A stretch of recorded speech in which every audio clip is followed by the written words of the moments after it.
All right, welcome to another episode of the Jimmy Rex Show, and today you are in for a treat. I'm here with Jason Hewlett.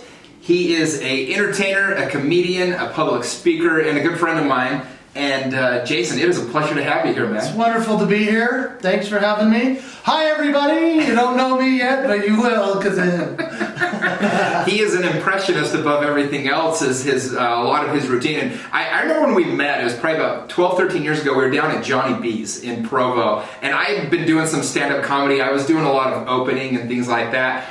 And I'll never forget, because I thought I was getting pretty good, and you probably don't know this, but there was, we had a lot of small-time headliners. It was Johnny B's was kind of struggling at the time, and so we had a lot of these small-timers come through, and I think you were doing a favor to John, the owner of the club at the time or whatever, but all of a sudden this one show this weekend, we have Jason Hewlett, this guy, and I just figured you were another random person coming through or whatever, and I get up and do my set, and it's just wasn't very good. But you were good. Well, I appreciate you that. Were. I thought I was till that day, actually, because you got up, and I watched your whole routine, your whole show, and you were amazing. And I was like, oh, that's what a real comedian sounds like.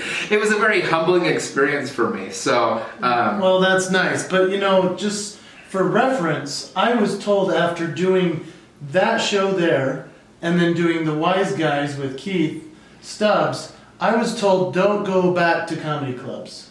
They told me that. They said you should just be doing Las Vegas or corporate events, because what I was doing was so kind of out there compared to what a traditional comedian would do, which was joke, joke, joke, joke. And I don't tell jokes. I do musical impressions, stories, and then I mix in motivation. So, it made no sense. Yeah, no, but that was why I was so blown away. It was just the talent level. In fact, give a couple, if you would, give one or two cool impersonations here that you can give just to get us started, to give our audience an idea of how good you are at this. Because you had several shows in Vegas that you participated in. You were just recently inducted into the National Speakers Hall of Fame. You were the real deal, and that's why I was so excited. I probably bugged you 10 times during the show. I know how busy you are. You're doing corporate gigs all day. Give us a couple of your favorite impressions to get started, though, because I think it would be good. The ones that impress people are the a cappella, since here we are, no music, no piano player for me, but like Louis Armstrong, we'll go old school. I see friends shaking hands, saying, how do you do? You guys, your audience is probably too young. They have no idea. Oh, everyone knows that. Okay, how about Alvin and the Chipmunks? Christmas, Christmas time is near, time patrons and time patrons. And then, of course, there was Cher. Do you remember Cher with her? Of course, yeah. Or Do You Believe in Life After Love? Okay. So I do that a cappella as if there was no technology to enhance her voice with auto-tune. So it would be like this. Do you believe in love after love after love after love after love? I can see something inside me say I really don't want to make it strong, baby, now. Do you believe in love after love after love? I don't know, maybe your audience is turning it off now. Dude, I could listen to you all day. I'm sure they're loving it. It's just like when you did comedy. It's not the traditional what people get, but you are so lovable that way, dude. So it's funny because you've performed everywhere from cruise ships to Vegas to comedy clubs, and mostly corporate gigs, I think, is where the money's at, right? In comedy. I think for me, the problem with the comedy club was it always felt you have to pay your dues, and it just felt too small for what I wanted to do. I wasn't willing to work hard enough on my own art to get good enough to get big enough, right? And so you got Ryan Hamilton, for example, close friend of ours. Legend. Total legend. And I had him, we did overnight success. Right? After 20 years killing himself on the road to make it work. The guy's a machine. Yeah. So with you, this is a skill and a talent that you have. Let's back up to your childhood. Did you come from a musical family? How did you develop these talents in the first place? Yeah, well, that's a cool question. As a kid, my dad was always dragging me to the church choir, and please come sing with me or you will not get to drive, that kind of a thing. And then I found my musical heritage is kind of a fascinating story. So on my dad's side, my great-grandpa was the president of the Mormon Tabernacle Choir for 30 years, including winning a Grammy during that time. My great-grandma was a soloist for the choir. So that's my dad's side. My mom's side was comedy and music. So her dad would have people over for a party at their house, and he'd be dancing, and then he'd jump in the pool in a suit. So he was all physical comedy. And his wife, my grandma, she was the parody writer. She actually would take hymns of the church that I belonged to, and with this she would change the words to make it funny. And she would have it performed in road shows around California. So to think that I come from music of the Mormon Tabernacle Choir side, which is sophistication, and to think that I come from comedy as well, with parody, and I didn't even realize this history until my parents were like, it's interesting that you have brought your heritage to become a living. Isn't that interesting? That's so interesting. I was about to say, like, I don't know if there's ever been somebody with ancestors that are probably more proud of them than what you've done from both sides there, how you brought that together. Well, more ashamed. No, I don't know how they see it. They're like, just do religious music. No. But I keep it clean and that sort of thing. So. Well, you are known for that as one of the things that you're a family man. You do very clean comedy as well, and you actually do a lot of volunteer charity work. So tell us a little bit of why did you kind of go that route with a lot of what you're doing. You as much as any comedian or any performer I know, give your time and give your skill set. So why did you decide to do so much of that? I mean, at some point I just realized I don't have much to give by way of money, especially at the beginning.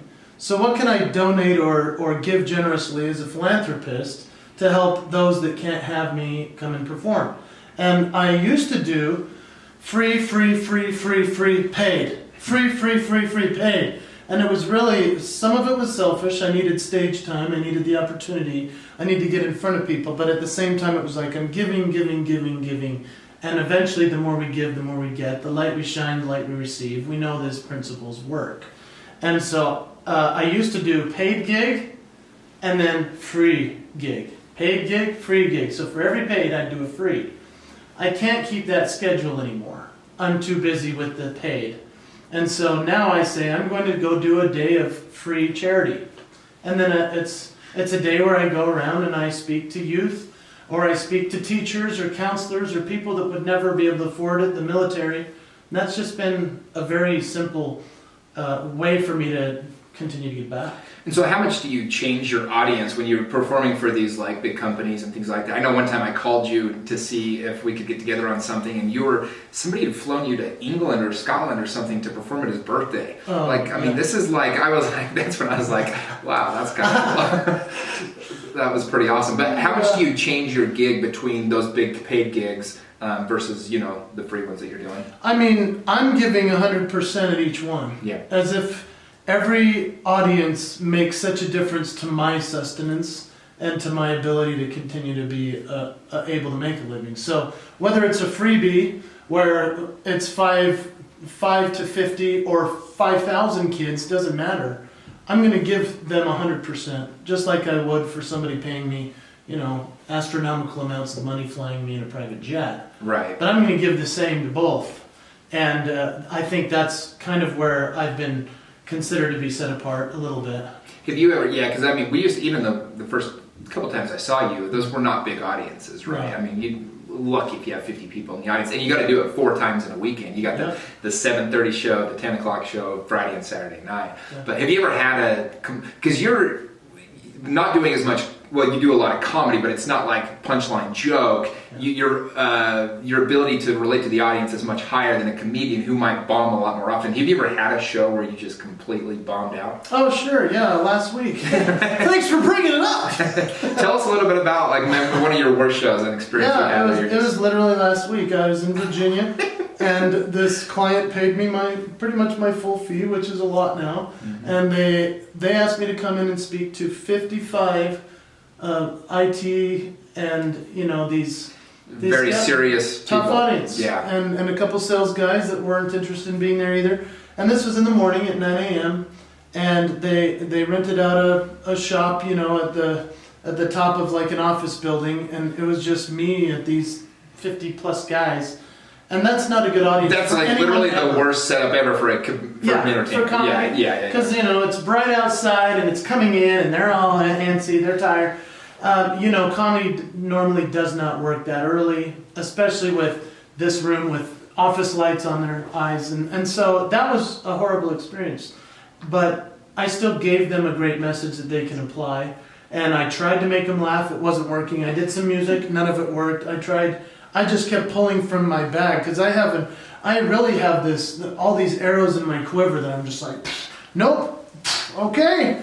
Oh, that one got you. So then I went, let's tell stories about being a terrible father. Because they could relate to that. That's what you finally got them to turn off a little bit. So then we went that direction. Okay. And eventually this all came around where they're like, I like this guy, but it took an hour for them to be like, I think he's telling us the truth. Like, I could be a better dad, Tell us a little bit of that routine, because being a father is a big part of your life, I know, and I think most of the people listening to this, a lot of them are fathers. Tell us a little bit of that routine when you go into, like, being a bad father. Well, because I was on the road so much at the beginning of my career, and then the kids start coming along. Now, we had 4 kids in 5 years, so then you're a naturally angry human. But even though you love them, they're just everywhere. And so I would go on the road and 2 weeks later would come back. And as I'm on the plane, I'm thinking like, I'm setting this goal to be a great dad, I can't wait to see my kids. And I couldn't wait. But I was not a happy man. Like I was this frustrated, I wanted them to be perfect. They're 3 and 2. It was stupid what I was thinking. But I tell the story that I am setting this goal to be this great dad, and I open the door and I go, kids! And they ran right under my arm and went, Mommy! She had picked me up from the airport, gone for 30 minutes. I've been gone for 2 weeks. And I said to my wife, what's the kid's problem? Why don't they like me or something? And she goes, no, they love you. They just don't know how much you love them. I said, really? How's that possible? She said, well, whenever you're home, you're on your phone. And as much as this little powerful device can connect us to the world, it can just as quickly disconnect us from our family. And so I talk about the power of presence, the power of being where you are when you're there. Well, I think that's such an interesting and such a great topic. Go into that a little bit if you would, because that's something that we weren't planning on going there with the interview at all, but it's just such a deep and such an important topic. Yeah. I literally had a date recently where for 10 minutes my date was texting somebody else, and I actually walked off the date. You did? Yeah, well she drove it. Well, I'll just tell the story. It's a little embarrassing, but I was literally at a jazz game, and I have really good seats. It's front row by the visitors. Yes, you do. So and she was excited. This was her first ever jazz game, and for the first literally 10-15 minutes of the first quarter, she's on her phone, and I knew she was texting the guy, and so I was getting frustrated, so I left, went and sat with some buddies. And I just texted her, I said, hey, just so you know, and she had driven and met me there, because she was up north, and I just said, hey, just so you know, I'm not coming back to the seats. Oh my God. And I said, I wasn't going to deal with that. Like, no hard feelings, but like, I wanted her to understand, like, and she was excited to be there, I think, but I think it was just such a bad habit for her that she couldn't help herself, and I'm like, look, I'm not going to do this. Like, I value myself. So I'm proud of you for doing that. That's so I do strongly, and sometimes I can go overboard. I don't know if I should have left the date, but honestly, I didn't want to be there anymore, so I left. So that's what I did. And that's important for us to stick up for ourselves in that way. And we also have to consider that it's not just in person they're doing this. They might be driving and really creating havoc potentially that could destroy lives. And so I teach now this principle of be present, be where you are when you're there. Be 100%. That's really just a promise to yourself, to the community at large. Be present. Don't be at an event and be like surfing and doing something else. Be at the event. I mean, you've been to Tony Robbins and all this. Oh yeah. Imagine if people were at Tony Robbins and were like, that would never work. Right. They don't do that. And so when I tell the story about my wife saying, you need to be more present, you need to put the phone away even though it's your business. And she said, why don't you try a daddy-child date? Just with the little kid, just you and the kid. So my son at the time was 3, and his name's Rami, strong Utah name.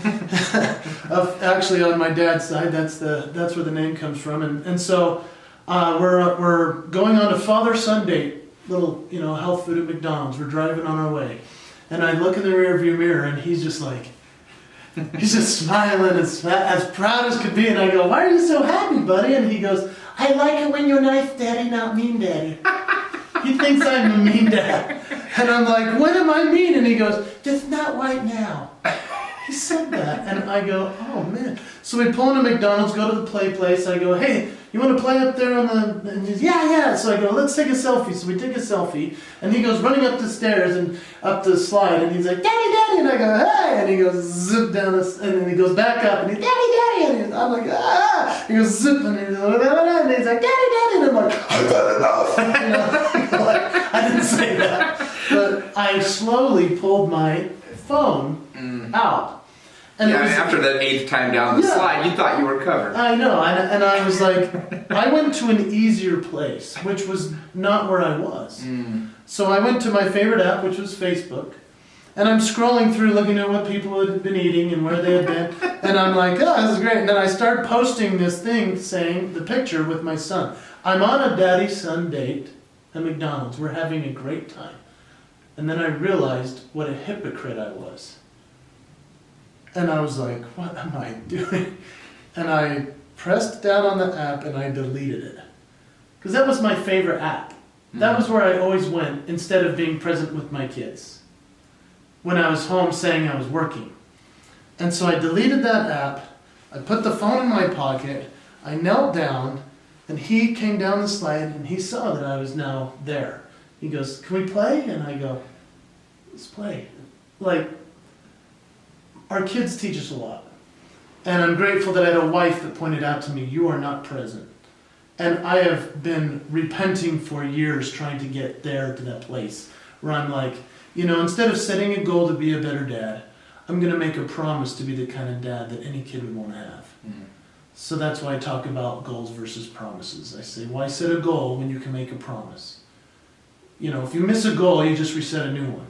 Nothing bad really happens. So true. But if you make a promise and you don't keep it, you have a real issue on your hands. Well, and kids are such good reminders for that kind of stuff. I don't have any kids of my own, but I have so many nieces and nephews. And if I tell them, if I make a promise of something, they don't forget it. And it's like, sometimes you just throw something out there, like, yeah, I'll be there, and they'll like remind me, multiple times. And if you miss that, it's like you forget what that means. And so it really is such a great reminder. That literally, that lesson alone is I think going to be the highlight of this podcast. Like, it's so not the direction I expected, but it's such a good principle. I thought we were just going to laugh. Well, and you said something else too that was so prominent. You said I wanted them to be the kind of dad they'd be proud of. Yeah. Like the kind of dad that any dad would want, right? Yeah. I mean, what a great blessing. And in fact, as we're shooting this podcast, you have your daughter here with you. You're enjoying a daddy-daughter day. Daddy-daughter day. And she's missing school. Because that's just what we do. We don't let school get in the way of our education. I love it. Which is an old Mark Twain quote. And I when she woke up this morning and said, I want to just go to work with you, I said, awesome, let's do it. I mean, she gets good grades. She's on it when she's there, and then she comes and helps me at events. I'm proud of her. And I think more and more we've learned that, I used to joke that I got my degree at college, but I got my education in my car. Like, That's right. It's the same kind of thing, right? It's like, if you stick too much to these different rules, the arbitrary rules of life that we've been put upon us, you miss a lot of the great opportunities that actually were there waiting the whole time. Like your daughter today, even getting to see a podcast. And we get to hear stories about her dad and things like that. I'm sure she's heard you a million times. She's tired of all these stories. She could do them better than me. But no, there's so much value in that one-on-one time. So I think that's awesome. Well, it's fun, and it's what drives the reason as to why your audience would not have known who I am before clicking on this podcast. So if I have the opportunity to go be some famous person and to be a multimillionaire because I do so many events, that is something that I have chosen to say, I'm not going to worry about that. I'm going to do just enough to sustain a comfortable lifestyle. But my main goal, my main promise is to my family, to be there. Not just quality time, but quantity time. So I say quantity time creates quality time. A lot of people think they're like, oh, I'll just swoop in, Disneyland dad, and I'll be quality dad for 17 minutes, and I'm back out on work. And I get it. I've been there. Yeah. And that's why now I preach, men, be a man. Be who you say that you were when you began this whole thing with your spouse or your life. What are you working so hard for when you should be working on this aspect of family. Yeah, and I feel lucky every day because I chose a profession where my job is to stay in touch with my friends and family, right? Yeah. Because otherwise people are like, how do you keep so many connections? And it really is my job, which is lucky because I get to take those 10 hours I'd be working. And yeah, there's 4 or 5 hours of like work that's just, but there's most of it's just being with my friends, connecting and things like that. But it is, you can't replace time, especially with kids. It's more than anything else, you have to be there. And so to segue from that, you used to work on a cruise ship. Sure. So how was that time? Because you have a lot of time by yourself and a lot of time away from your family when you're doing the cruise shows. Was that a difficult thing to do in that case then? Yeah, so I started doing cruise ships years ago, and this was a fun thing because I get to go away for a week or two and just hang out and do a couple shows here and there. And I would take my wife one time and my brother another, or my sister or a friend, and that was great, but most of the time you're alone. And you really find out a lot about yourself when you're alone on a cruise ship. And you have no friends and no one to talk to, and you don't have internet very often or for $100 a minute. And so I wrote a book called Signature Moves, How to Stand Out in a Sit-Down World. And I just spent time creating what I'm now doing. And that story that I mentioned about coming home and the kids running under my arm was after a cruise. And in fact, I had missed Thanksgiving because the flights didn't work out. So I had Thanksgiving dinner in San Juan, Puerto Rico. By yourself? At a taco stand. Yeah. And I was like, this is not the life that I think I want to have. And so I left a decent amount of money on the table with that and said, how can I facilitate so that I'm home more? And that meant I need to go do more corporate events, more public events, whatever it was at the time. This was a decade or more ago. Right. And at the same kind of pathway we're going here on this conversation. Cruises was one level. I was doing Vegas before that. You know, and I was a Las Vegas impersonator for Legends in Concert. How long did you do that for? I was only there for a year. Okay. But it was the beginning of my career. Right. Well, and you actually were offered a big gig to have your own show in Vegas, correct? Yeah, I mean, what happened after Legends, I was Ricky Martin and Elton John for them. And this was, we met after this, but I had done that for like a year, and then I put together a one-man show of all these comedy impressions. And that's what you saw. Right. And then I was offered a couple different casino offers, and when we found out what they really were, once we got to the nuts and bolts, it was, you're the next big thing in Vegas. We've brought the biggest stars to Vegas that no one knew who they were, and we've made them stars. You're the next. And I said, okay, what do I have to do? They said, sign this contract. This is going to be your manager. This is going to be the producer. We're going to change your show. We're going to rewrite everything for you. And when I saw the productions that they had created, it was not aligned with my mission statement in any way. And they needed me to be the entertainer that they needed for their audience, where my audience was family friendly always. And so we couldn't compromise, even though I was going to be on taxis, billboards. I may be a household name at this point in my career. Instead, that was in 2004, I said, I can't do this. I'll go back to Utah. And I've not really been heard from since. Whatever. No, but I've been, I found my niche in the corporate. Right. With the youth leadership market. I mean, it's been great. Well, and I think there's a lot of lessons in that, though, because think how differently your life would have been had you chosen to do that, even though it would have been against your value system of what you had created. And, you would not have been able to be the father that you are and have the relationships and these business relationships that you have today. Yeah. And I think in life, there's these moments that come along, and it's so important to, like, when people come across a hard decision, I often say to them, because I think if you really dig into it, I say, hey, you know the answer. Like, you know if you should do this or not. Did you kind of have one of those moments where, like, deep down you just knew, I can't do this? Oh, sure. And, that's the tough thing is that a lot of people are making that choice in the moment. You need to make that decision a long time ago. Yeah. And I'm an Eagle Scout. I'm that guy, who just always tried to do what I knew I should do. And then when I get this offer, I'm like, oh, man, I can't do it. Even though it's my dream. I can't do it. So we change, we now just pivot. That's all it is. It's not like I'm throwing everything away. Right. Pivot, go this way. And so I think when I was a kid, maybe the most powerful, oh my heavens, what side am I on kind of experience I had. I went to a young ambassador camp at BYU, the Brigham Young University, and it was a summer camp for singers and dancers. And everybody was such a good singer, I was like, oh man, when we had the tryouts for the talent show, I was like, I can't sing because they're all too good. I'm just going to do Michael Jackson. And I do a really mean Michael Jackson. You do an excellent Michael Jackson. Yeah, like for a fat white guy. I mean, I'm like, you know, and so, and everybody loved it, like went crazy over it. But as I'm dancing and I start doing some suggestive moves, they got louder and more excited. And I was like, oh, they like that. And so I did the more suggestive moves that we're not supposed to as a kid, especially at the BYU camp. At BYU camp. And the next thing I know, I'm doing a spin and ripping my shirt off. Fall to my knees, crowd standing ovation, and I run off stage thinking, I just won. I'm going to win the talent show tomorrow. You know, this was the audition. Camp director standing there with his arms folded, and he's like, you're disqualified. I said, what? He goes, you know better than that. You were raised better than that. Why would you ever do that on this stage? You need to make a choice as to who you're going to be entertaining for. And it was like, I wanted to punch him because that was so offensive.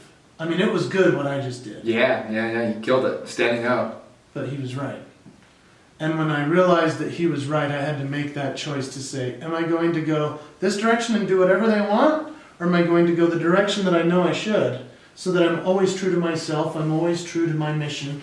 I keep a promise to my God, my faith, my family, my heritage. What am I going to choose? And that's driven everything in my life since. Oh, that's a very powerful lesson. And, you know, I think we all have those moments. I remember one time I was probably 12 years old and I was playing on a baseball team. This was kind of one of my moments like that. And I was the pitcher and our team wasn't that good. And I think there was like 5 or 6 errors in a row, you know.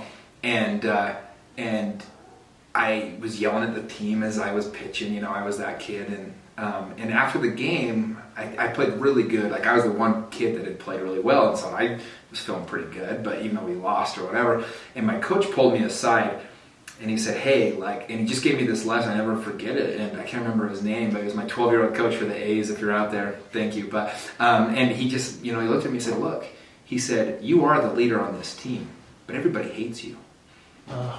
He said, they're not as good as you, but guess what? They never said they were as good as you. And who cares if you're good if at the end of the day you have no friends to go celebrate your you know, good things with. Mm-hmm. And I remember from that day forward, I was like, oh my gosh, like I never want to be that guy. You know, I don't want to be the kid that like everybody looks at and yells. And like I see kids like that now and I want to like, you know, strangle them or whatever because you're like, dude, knock this off. You know, you're acting like a little punk. That's a powerful story, so, yeah, it was a good lesson for me. And I remember he was like, it was right. And it was just so vivid. He was just right in my face. He's like, who cares if, you know, if you're the best one, if you have no one to even go celebrate with. And I was just like, oh man. And I wasn't even that good. That's the best part. But that's a great business lesson. Like if you think about it, I mean, he was teaching you that it doesn't matter how great of a leader you are.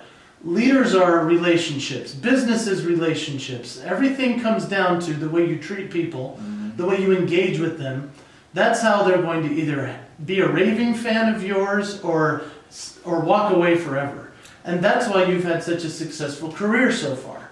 And the listeners that are listening and watching, that's why you're successful, is if you embrace the power that every person has, if we see their signature moves and say, you are awesome at this, and I respect you, I trust you, if you're on my team, I rely on you, it gives them power. That makes it so they'll never miss work again. Right. You know? Well, and I think that's one of the benefits of sports in general or business, right? Is especially as a kid though, I mean sports is your one thing where you have to rely on your teammates. So if you can help empower them and make them feel great, as a team you're going to be great. But if you're just trying to prove that you're the best one, then as a team you're going to falter every time. Old school example, Michael Jordan's Bulls.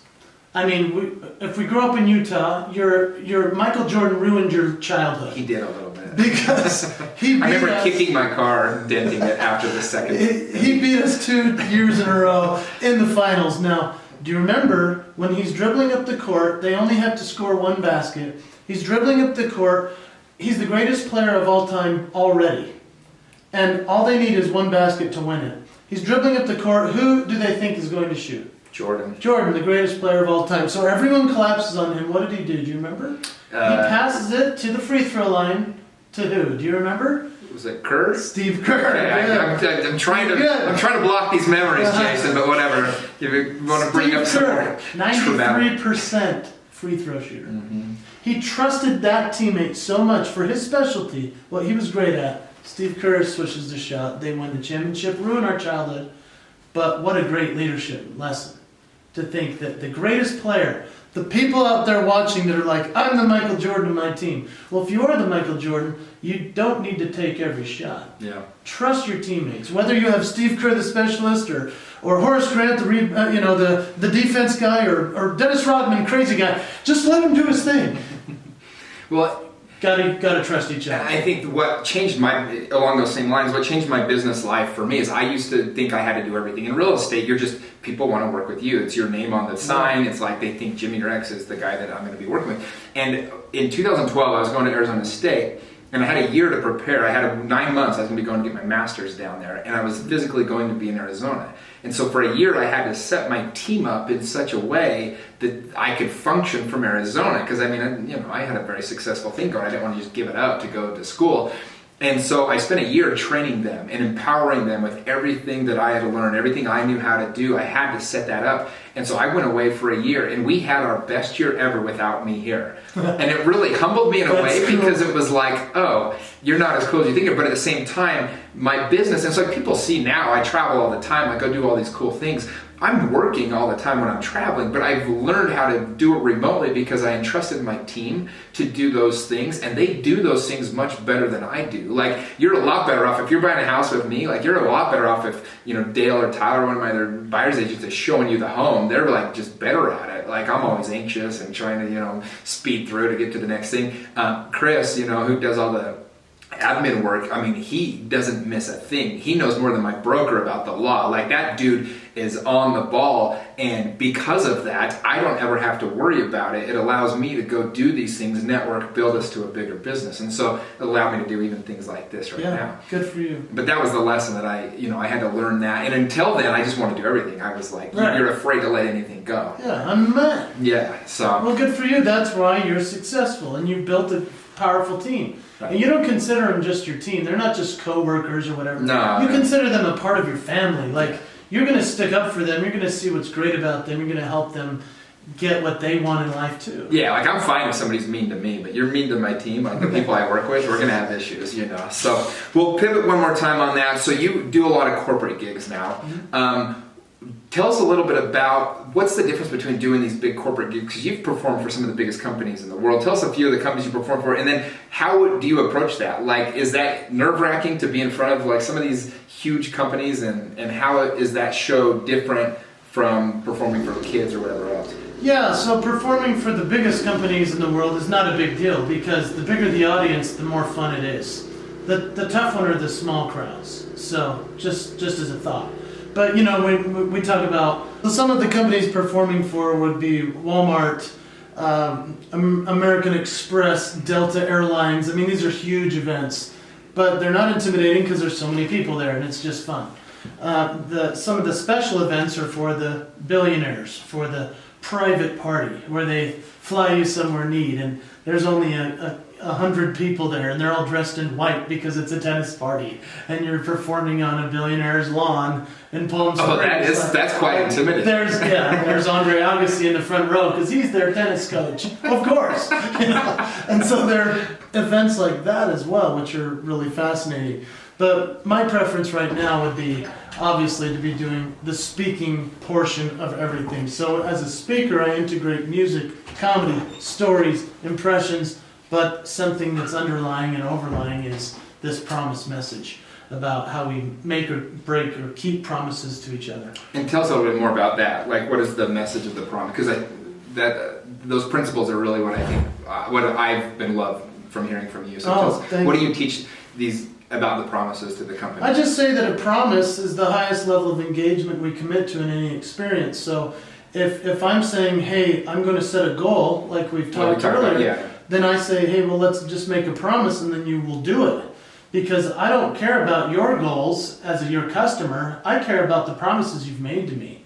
And so I want to make sure that I'm receiving way better than the commercial. The reality must exceed the commercial. That's such a powerful word to promise, you know. It's like back in the day, everything was a handshake. Like once you promise, like even myself, I know like if I have a goal, you're right. It's like you can miss a goal. It's like, all right. But like if you're like, hey, I promise I'll be there, or like I promise I'll do it, you don't want to screw that up. And so that's pretty much the lesson that you kind of... Yeah, I just say there's 3 elements to the promise. The first one is our audience, because we're all performers. If we want to be legendary performers and get business over and over again like a stage person, we need to sing our hits. We need to do what makes us great. Have you ever been to a concert where they didn't sing their hit? And I've never been to a concert where they didn't. So I've been to somewhere they didn't sing your favorite song. Yeah, your favorite song. Yeah. But they're singing, obviously. But yeah, it is disappointing if they don't get that. So that's how I illustrate it. I say, here's some vocal impressions of artists that are great. Like, Sherry, baby, Sherry. You know, and everyone's like, what the heck, is this a business speech?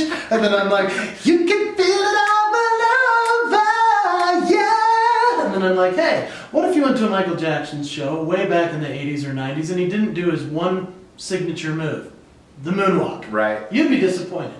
And so what is your signature move and your promise to your audience? What is it that your clients come back for over and over again? And are you actually keeping that promise to them? So the 3 elements are first, the promise to the audience, promise to the family, which is, we talk about family at work, family at home. Okay. And then the one is just the promise to yourself. And so, you know, we can break promises to our clients and then we just lose business. We break promise to the family and then they leave us, but we break a promise to ourselves, who cares? So how do you make sure that people don't break that promise to themselves? Because I think it's that integrity is that inside where you know deep down if you did what you said you were going to do, right? That promise to yourself. So how do you teach that, or how do you help people to keep those promises to themselves? Essentially, I just share some of the stories we've talked about, you know, and just say, what are the promises that you have made to yourself that you're currently not keeping? And what would change in your life if you did? Because think of the many unspoken promises we've made and broken. And that can disappoint a lot of people, including ourselves. So that's either journaling, that's keeping accountability partners, that's, I mean, you name it. Waking up at a certain time, whatever it might be, right? Yeah. And so I showcase this with all of my facial expressions. Okay. You remember those, Yeah, right? we'll attach some links to this too so that people, I want the audio audience to be able to get everything out. I wanted to hear some more of your impressions, but the ones that they can enjoy as well. And then I'll put links to all your website and your videos so they can see all this, because you do the best. Jim Carrey, you do. I mean, what are you talking about, man? No, so I'll show you the faces and we'll catch it on this camera. Okay, perfect. Yeah, that's perfect. So this is how I talk about the promise to ourselves, is that I have these things that most people can't do with my face that I have a choice. I can either share them or not. And so my promise to the world is that I will share them as a gift to others. Okay. And so how do I do that? I can do these things with my lip, like my upper lip can move back and forth, and then I can like catch a wave like the ocean with my eyebrows and my lip, and the bottom lip as well. And the people that are listening are like, what's happening? His voice. Go to the YouTube page because you're going to want to see this. It's hilarious. So I say, you know, if an elevator door opens, I can be a normal person and just walk in, turn my back, press the button, and end of the engagement. Or I can make everyone's day in this elevator. I can engage them by keeping a promise to myself that gives them the chance to laugh. So the elevator's open and I'm like, hey, you going up? You know, and they're like, what the heck? And I'm like, I'm from Utah, want a pamphlet? You know. Let's get down to the first floor here. And so I'm constantly finding opportunities to do this. I love that. Because it's my way of giving something to them where they're like, did you see that? Yeah, that was the weirdest thing. And they'll never stop talking about it. Yeah. But hopefully it ignites in them something to think about, what do I have that I could be sharing? Because we all have something. But you know, you have talents I don't have, and I have talents you don't want. No, I love that. Your talent, though, is so unique, and Patch Adams is one of my all-time favorite movies, and one of the principles in that movie is he says, everyone I engage with, I just want them to smile, I want them to laugh, right? And that's kind of what you do. You have that ability. Like, if I had your gift, I'll be honest, like, if I had your gift, I would go to karaoke bars every single night. Like, do you ever just stop in on karaoke and just blow it out of the water, like Elton John or one of these Ricky Martin or something? I have done this, yes. People just dying I'm or like, do you got any Bee Gees? Then I get up there after someone's like, wise men say. I think they're Elvis. And then I get up there and I'm like, well, you can tell by the way I sing this song, I'm a woman's man, but not long. Ha, ha, ha, ha, ha. Sing away, ha, I'm singing away, ha. And everyone's like, what the heck is happening? And all these drum guys are like, do it again! Do Journey! And now I come to you with broken arms. You know, they're like, do it again! Give us like one or two more, because this is so good. I love it. You're so good. Well, Axl Rose with Marge Simpson. Do you remember that one? Yes, I do. Like, I couldn't figure out the voice of Axl, but until I heard Marge Simpson, I was like, oh, it's the same voice, you know? She's like, now and then when I see her face, it takes me away to that special place. Oh, sweet child of mine. Sweet child of mine. So really, it's just funny to me. You're the best, dude. No, I literally would go to karaoke bars, I think, every night. I have like, I can sing the one Garth Brooks song where you're not even singing, you're just saying the words so fast that it like sounds like a song. Yeah. You know, and that's my one karaoke. I have it memorized, so that's like, I can get past any round one karaoke competition, but round two, I literally have nothing left. And if I just don't want to be there, I just get up and do, you know, my normal voice. I'm like, I don't know what I'm singing. And they're like, get out of here. But if I want to do something that really knocks them out, then it's fun, you know. So I guess we'll kind of finish up on this a little bit. These talents and these skills, like, people are listening, a lot of people might think like, oh, he's just born with this. Like, how much time and effort did you put into crafting this art? Because it is an art, and I know, you know, this wasn't something that you just woke up with. So how did you, once you discovered I have something here, how much time and effort did you put into each of these different songs and voices and impersonations? Well, that's a cool question. You know, when there's been this thing over the last decade or so since Outliers by Malcolm Gladwell, who one of the great authors, and he talked about the 10,000 hour rule. The 10,000 hour rule, and from what I read, it just gets your foot in the door. That's it. It's not mastery. It's just getting there, getting the gig. And so, for me, I mean, I don't know if it's 20, 30,000. I don't know how many hours I've even lived, so I don't know. But I'm saying, like, if you were to ask me, how long did the Michael Jackson take you to figure out how to dance like that? I spent an entire summer for 8 to 12 hours a day during my high school years between junior and senior year, working on a dance move that I only used for 1 minute in my performance. Wow. You know what I mean? I love to hear that, because that's the part that gets lost, right? Any great performer, the amount of effort that went into perfecting that art. Yeah, well, one of my favorite lines of all time, Jeff Savillico, the entertainer in Las Vegas, every year he's the favorite entertainer in Vegas. He does juggling, comedy, all these crazy tricks. And he's juggling, and then he drops the bowling ball. And he picks it up with his foot and keeps juggling. And he goes, oh, no claps for that, huh? That only took 10 years of my life. I'm like, oh my gosh. That's so good. Such a brilliant line. But like the Piano Man, like, how do you figure out to play the Piano Man if you didn't have real formal piano lessons? That took me 6 months to learn how to do that when I was a kid. Just listening over and over again to that song. And then I added the harmonica. It takes work. And that's a 1-2 minute song in my act. Yeah. If I even get to do it. Yeah. And you know, now I'm doing speaking, messaging, etc. Am I just standing up there giving some message? No way, man. I record everything. I listen to it. I'm in the car crying, sucking on my thumb. Why did I do it this way? I want to kill myself. And so I'm just like, I gotta improve. And I love that process, because we're all performers. Yeah. We're based on performance. Well, and that's where it's at. I love it, man. Well, you're seriously my favorite performer. I tell everybody, I was like, I did comedy, and they're like, who'd you open for? I'm like, well, mostly nobody big, but I had this like one or two guys. I opened for Jason Hewlett and Ryan Hamilton were the two guys. I got one day I'd open for Norm Macdonald or whatever, but it was like Jason and Ryan were the two guys. I was so proud to tell people that I got to open for you guys. You really are the best. Go check out the links on the YouTube. You're going to want to watch this one if you're listening. We'll have it posted on our YouTube page, Rex Real Estate Team, or excuse me, Jimmy Rex Show. And we also will link all of your stuff to the show notes because it's all amazing. And there's so much more. There's dozens and dozens of more impressions that are just amazing. So thank you so much, man. Thanks, brother. Appreciate your friendship. Should we end it with the raptor? I'm sorry about the mic. It was great. Thanks, bro.